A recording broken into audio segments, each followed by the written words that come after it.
Jesus, thank you Jesus, धन्यवाद यीशु। सभी मेरे भाई बहनों को जय मसीह की। परमेश्वर आपको बहुत आशीष दे। तो आइए आज की वचन में जाते हैं और सभी ने आज का वचन सुनना है।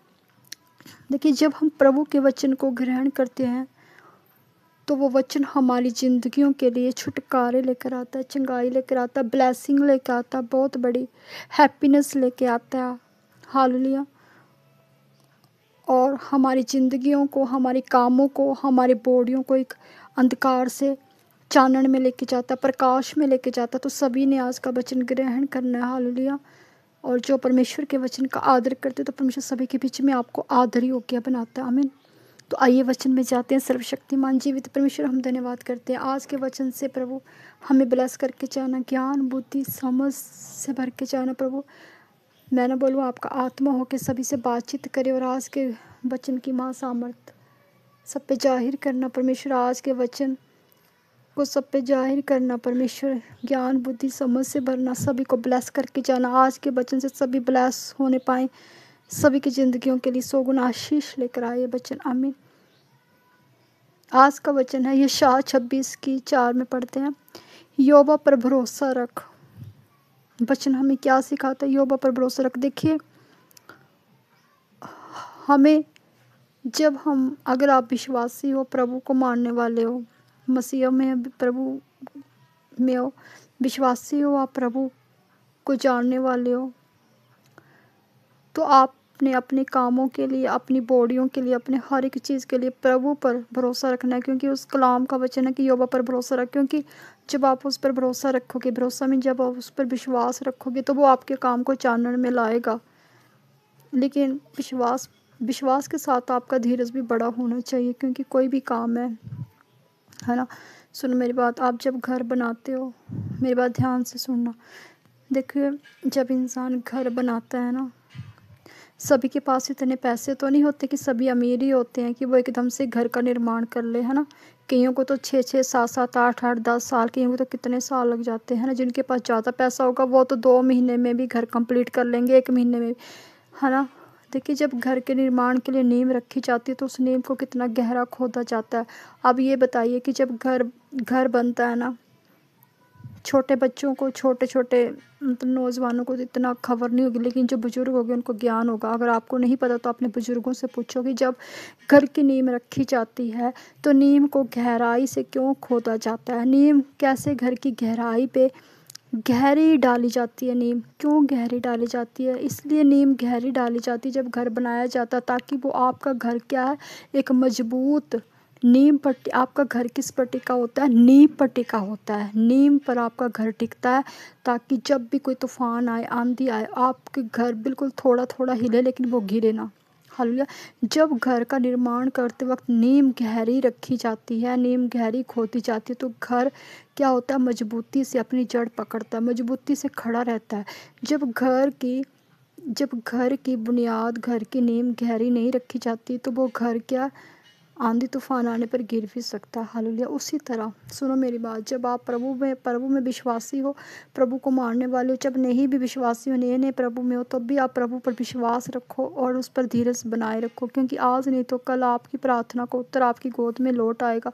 आज नहीं तो कल प्रभु आपकी सुन लेगा। आपकी हड्डियों में कोई प्रॉब्लम है, आपके शिरों में कोई प्रॉब्लम है, आपको बीमारियों से ग्रसित हो, आपके काम पेंडिंग चले, आपके बच्चे नशे में, आपके बच्चे सुनते नहीं, आपके पति ऐसे हैं या आपकी प्यार लगती, तो मैं कहती विश्वास को बनाए रखो, विश्वास को गहरा और एक मजबूती की ढाल पकड़ लो विश्वास को, ताकि और ज़्यादा अगर विश्वासी हो, प्रभु में हो, तो वचनों को ज़्यादा पढ़ो, कलाम को ज़्यादा पढ़ो, प्रार्थना में पढ़ो, वर्शिप में पढ़ो।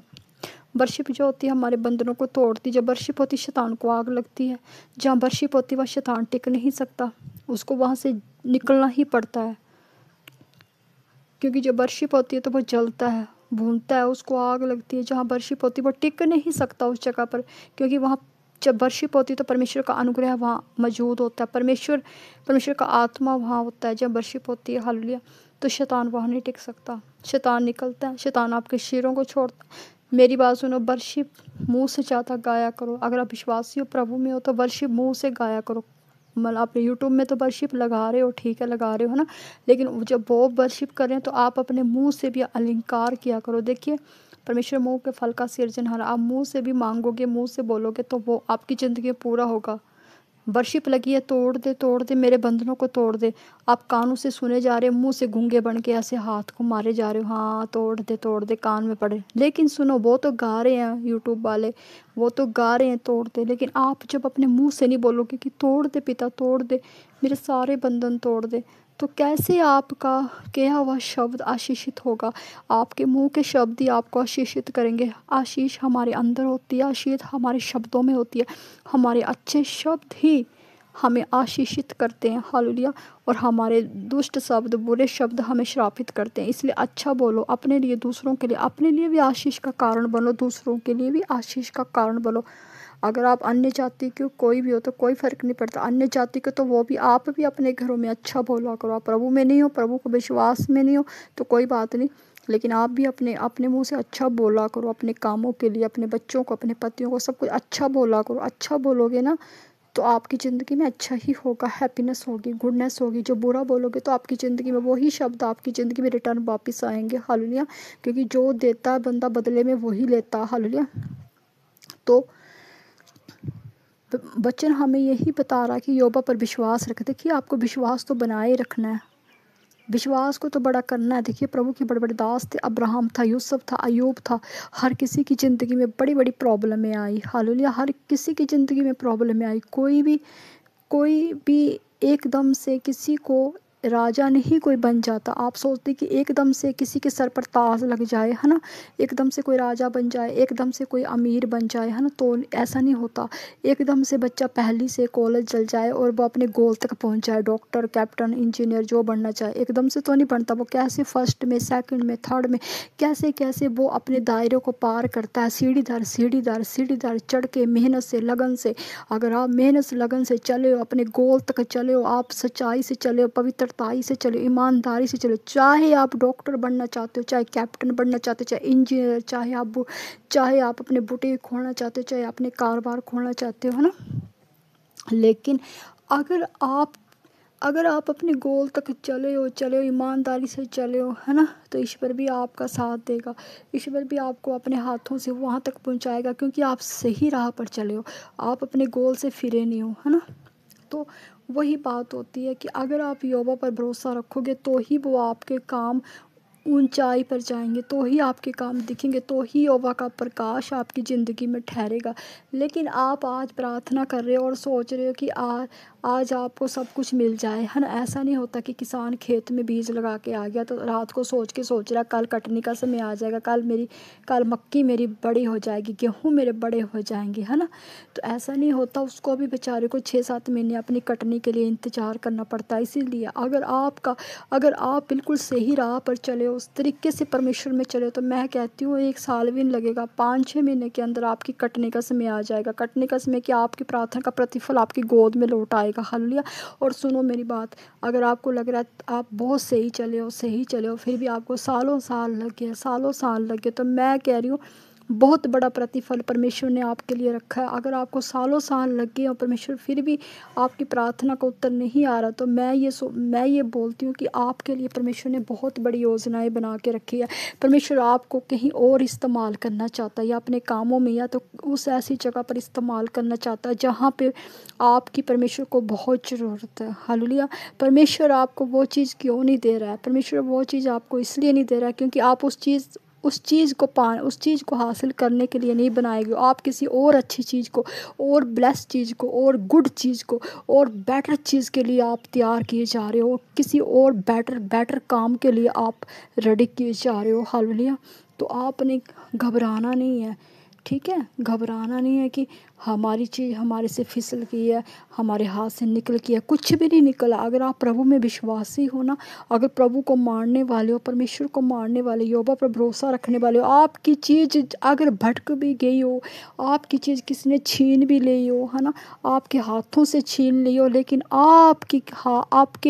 आपके किस्मत से आपकी ज़िंदगी से कोई छीन नहीं पाएगा। आपके हाथों से कोई फिसल गई ये चीज़, आपकी ज़िंदगी से कोई भटक गई ये चीज़, वो वही चीज़ आप तक परमेश्वर यहोवा पहुंचाएगा। जैसे भी पहुंचाएगा परमेश्वर पहुंचाएगा, यहोवा पहुंचाएगा। उसका काम है पहुंचाना, उसका काम है आपकी चीज़ को आप तक लाना, आपका बनाना, सही तरीके से बनाना, सच्चाई से बनाना, निष्ठा से बनाना। क्यों बनाना? क्योंकि आप अगर परमेश्वर में सही से हो, आप अगर परमेश्वर से सच्चाई से हो, अगर आप परमेश्वर से निष्ठा से हो, तो आपकी हर एक चीज़ सच्चाई वाली होगी। हर एक चीज़ जो खो गई है वो वापस आएगी परमेश्वर के आशीर्वाद से। हालेलुया। और आपकी तरह जैसे आप परमेश्वर में सच्चाई से हो तो वो चीज़ भी आपके साथ सच्चाई से चलेगी। हालेलुया। तो ये छोटी छोटी बातें होती है जो समझनी होती है ना। और धीरज को बनाए रखना होता है, दिल छोटा नहीं करना होता है ना। क्योंकि जो सृष्टि का मालिक है वो बहुत बड़ा है। हालेलुया। उसका हाथ छोटा नहीं होगा कि वो आपके लिए कुछ कर नहीं सकता। माँ बाप आपके हार जाएंगे, आपके भाई बहन हार जाएंगे, आप हार जाओगे, लेकिन वो मालिक जो है ना ऊपर वाला, वो नहीं हारता। वो आपको आपकी हर एक चीज़, खोई हुई हर एक चीज़ वो आपको देगा। हालांकि उचित समय आने पर आप विश्वास रखें, विश्वास को बड़ा कीजिए और खुश रहिए, हैप्पीनेस रहिए अपनी ज़िंदगी में, हैप्पी रहिए ताकि ज़िंदगी में हैप्पीनेस आए। सब कुछ परमेश्वर पर छोड़ दीजिए, वो सब कुछ पूरा करेगा आपके लिए। आपको आनंद से भरेगा, शांति से भरेगा, प्रेम से भरेगा, करुणा से भरेगा। आप उस पर भरोसा रखें, आपकी ज़िंदगी में हैप्पीनेस ही हैप्पीनेस होगी। हालेलुया। तो जो भी ये वचन को सुने, परमेश्वर उनकी ज़िंदगी में हैप्पीनेस आए, गुडनेस आए, बहुत बड़ी ब्लेसिंग आए, आपके हर काम बने यीशु के सामर्थ्य नाम से। हालेलुया। आप आशीषित हो यीशु के नाम से। ये वचन आपकी ज़िंदगी में छुटकारे, चंगाइयाँ, ब्लेसिंग लेकर आए, बहुत बड़ी गुडनेस आए आपकी ज़िंदगी में, हैप्पीनेस आए, गुडनेस आए और गुड न्यूज़ जो आप गुड न्यूज़ के साथ आप ब्लेस होने पाएँ यीशु के जीवते माँ सामर्थ्य नाम से। क्योंकि हमारा जो परमेश्वर है बहुत बड़ा परमेश्वर है, वो सृष्टि का मालिक है जिसने हम सभी को बनाया, हम उसकी रचना है सभी, और वो हमारा रचनाकार है। और ये आपकी ज़िंदगी में वचन 100 गुना आशीष लेकर आए, जिसने